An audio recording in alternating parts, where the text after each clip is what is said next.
Praise the Lord, hallelujah. യേശുക്രിസ്തുവിൽ എല്ലാവർക്കും സ്നേഹവന്ദനം.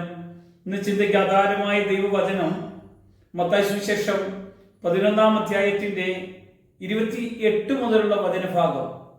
ആശ്വസിപ്പിക്കുന്ന ഒരു കർത്താവിനെ നമുക്കിന്ന് കാണാൻ കഴിയും. യേശു പറയുകയാണ്, അധ്വാനിക്കുന്നവരും ഭാരം ചുമക്കുന്നവരുമായ നിങ്ങൾ ഏവരും എൻ്റെ അടുക്കൽ വരുവിൻ, ഞാൻ നിങ്ങളെ ആശ്വസിപ്പിക്കും. ഇവിടെ തിരുവെഴുത്ത് നമ്മളോട് പറയാം, അധ്വാനിക്കുന്നവരും ഭാരം ചുമക്കുന്നവരുമായുള്ളവരെ എല്ലാവരും എൻ്റെ അടുക്കൽ വരുവിൻ. ഒരാളെ പോലും മാറ്റി നിർത്താത്ത, എല്ലാവരോടും യേശുവിൻ്റെ അടുക്കിലേക്ക് വരാൻ പറയുന്ന നമ്മുടെ കർത്താവ്, ആശ്വസിപ്പിക്കുന്ന ദൈവമാണ് നമ്മുടെ കർത്താവ്. നമ്മുടെ ഭാരങ്ങൾ വഹിച്ച് നമ്മൾ ഒത്തിരി പ്രയാസപ്പെടുന്നുണ്ടെങ്കിൽ മറ്റൊന്നും നിങ്ങൾ ചിന്തിക്കേണ്ട.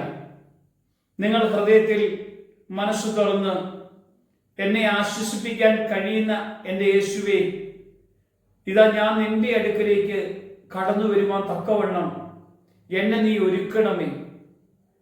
ഞാൻ ഭാരം വഹിക്കുന്നവനായി ഇരിക്കുക. യേശു പറയാണ്, നീ വഹിക്കണ്ട, ഞാൻ നിന്റെ ഭാരം വഹിച്ചുകൊള്ളും, ഞാൻ നിന്നെ ആശ്വസിപ്പിച്ചുകൊള്ളും. യേശു ആരാണെന്ന് അത് കഴിഞ്ഞ് പറയുന്നതെന്നറിയാമോ? ഞാൻ സൗമ്യതയും താഴ്മയുള്ളവനാകയാൽ എൻ്റെ നുകം ഏറ്റുകൊണ്ട് എന്നോട് പഠിപ്പിൻ.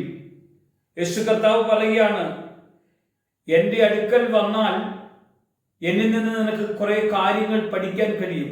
ഒന്ന്, ഞാൻ ശാന്തനും സൗമ്യതയുള്ളവനുമാണ്. ഞാൻ നിങ്ങളെ പഠിപ്പിക്കുന്ന ദൈവമാണ്. കർത്താവിൻ്റെ അടുക്കൽ ചെന്നാൽ ഒന്ന്, നമ്മളെ ആശ്വസിപ്പിക്കും. രണ്ട്, നമ്മളെ പഠിപ്പിക്കും.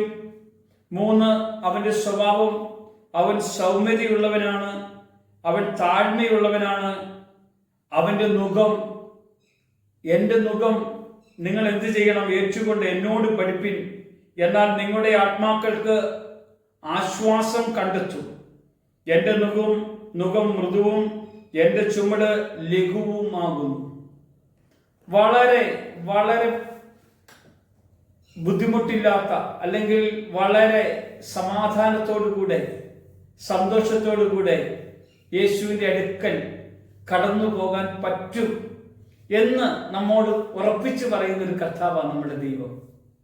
പ്രിയമുള്ളവരെ, ഏതു സമയത്തും ഏതു ജാതിയിൽപ്പെട്ടവനും ഏതു മതത്തിൽപ്പെട്ടവർക്കും ഏത് വിഭാഗത്തിൽപ്പെട്ടവർക്കും ഏത് സമയത്തും എപ്പോഴും വിളിക്കാൻ പറ്റുന്ന ഒരേ ഒരു നാമമുണ്ടെങ്കിൽ അത് യേശുവിൻ്റെ നാമമാണ്. പ്രിയമുള്ളവരെ, ആര് വിളിച്ചാലും അവരുടെ അടുക്കൽ കടന്നു വരുന്ന ഒരു കർത്താവ്, ആശ്വസിപ്പിക്കുന്ന ഒരു ദൈവം.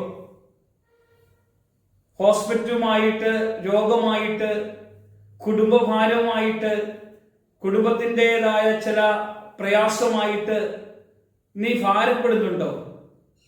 യേശു പറയാണ്, ആ ഭാരമല്ല എൻ്റെ കയ്യിലേക്കൊന്ന് തരാമോ? ഞാനത് വഹിക്കുന്ന ദൈവമാണ്, ഞാനത് ഏറ്റെടുക്കുന്ന കർത്താവാണ്. ഈ കർത്താവിന്റെ പ്രത്യേകത അനുഭവിച്ചെങ്കിൽ നമ്മൾ അവന്റെ കരങ്ങളിലേക്ക് ഇതെല്ലാം ഏൽപ്പിച്ചു കൊടുക്കും. നമുക്ക് വേണ്ടി ഭാരം ചുമന്ന് കാൽവരി ക്രൂശിൽ കയറിയത് യേശു മാത്രമേ ഉള്ളൂ. പ്രിയമുള്ളവരെ, ആ യേശുവിന്റെ കരങ്ങളിൽ നമ്മൾ മക്കളെ കുറിച്ച് വിഷമിക്കുകയോ വേദനിക്കുകയോ ഒന്നും ചെയ്യണ്ട. യേശു മക്കളെ നമുക്ക് തന്നതാ.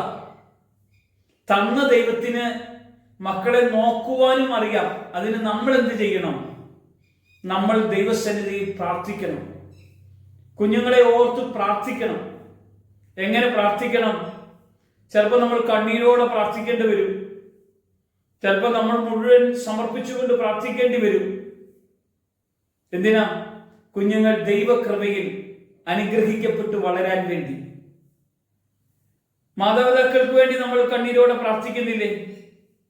ചില മദ്യപാന ബന്ധനമുള്ള ഭവനത്തിൽ അമ്മയും അപ്പനും തമ്മിൽ സമാധാനമില്ലാത്തുള്ള അന്തരീക്ഷമുള്ള ഭവനത്തിൽ, ആ രണ്ടുപേരും പിരിഞ്ഞു നിൽക്കാൻ സാധ്യതയുള്ള അന്തരീക്ഷത്തിലേക്ക് പോകുന്ന ഭവനത്തിൽ, ഇങ്ങനെയുള്ളിടത്തൊക്കെ നമ്മൾ എന്ത് ചെയ്യണം? പ്രാർത്ഥിക്കണം. എന്നിട്ട് യേശുവിനെ ഏൽപ്പിച്ചു കൊടുക്കണം. നമ്മൾ ഭാരം ചുമക്കണ്ട.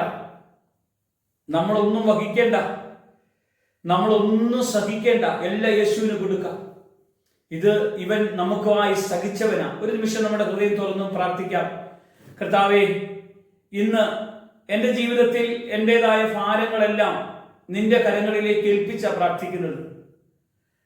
കർത്താവേ, ഏത് പ്രയാസമുള്ളതാണോ, എൻ്റെ പഠനകാര്യത്തിലോ, എൻ്റെ ജോലിക്കാര്യത്തിലോ, എൻ്റെ പ്രവർത്തനങ്ങളിലോ, എൻ്റെ പ്രവൃത്തിയിലോ, കർത്താവെ, ഏത് വിധത്തിലാണോ നിന്നെ ഭാരപ്പെടുത്തിയിട്ടുള്ളത്, ഭാരം വഹിക്കാൻ മതിയായ കർത്താവിന്റെ കരങ്ങളിലേക്ക് ഏൽപ്പിച്ചാണ് പ്രാർത്ഥിക്കുന്നത്. എന്നെ ബലപ്പെടുത്തണം, എൻ്റെ കുഞ്ഞുങ്ങളെ, കുടുംബത്തെ എല്ലാം ബലപ്പെടുത്തണം. കർത്താവ് അനുഗ്രഹിക്കുന്ന കൃപയ്ക്കായി സ്തോത്രം. യേശു മഹത്വം എടുക്കണം. യേശുവിന്റെ നാമത്തിൽ തന്നെ ആമേൻ.